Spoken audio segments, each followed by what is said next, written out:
Salut à toutes et à tous. Il y a quelques jours, j'ai taillé mon citronnier 4 saisons Eureka et j'en ai obtenu pas mal de branches que vous voyez. Alors que faire après la taille des branches taillées? Alors surtout ne les jetez pas parce qu'elles sont très utiles aussi bien sur le plan culinaire que médical, hein. On va dire médecine de grand-mère.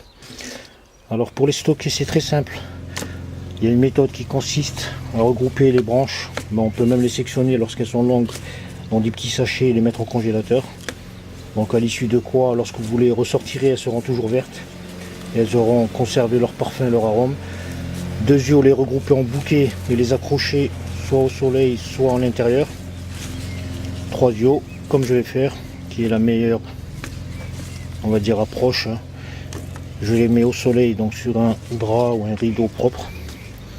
Et je les laisse sécher pendant quelques séances qui vont durer plusieurs heures.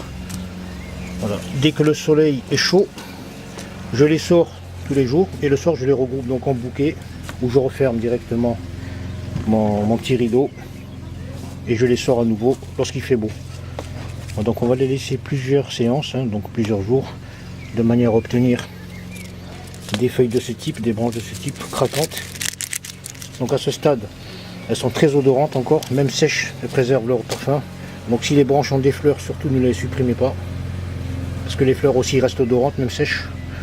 Voilà. Ensuite, on pourra les consommer, surtout en infusion comme je le fais. Donc c'est très bon, mélanger de la menthe, peu importe, bergamote, fraise, marocaine, ou avec de la lavande, du basilic, etc. pour faire des mix d'infusion. C'est très bon pour la santé. Ça sent très bon. Même sèche, on peut faire des bouquets odorants qu'on pourra mixer avec des fleurs vivantes, hein.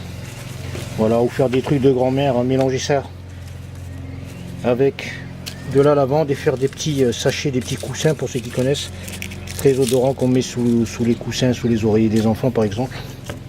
Voilà. Donc maintenant vous savez, ne jetez plus le fruit de votre taille, surtout au niveau des citronniers. C'est pareil pour les pamplemousses, les mandariniers, etc. qui ont un feuillage très odorant et très intéressant au niveau culinaire et pour pratiquer ou pour faire des infusions. Voilà, je vous remercie d'avoir suivi cette vidéo et à très bientôt.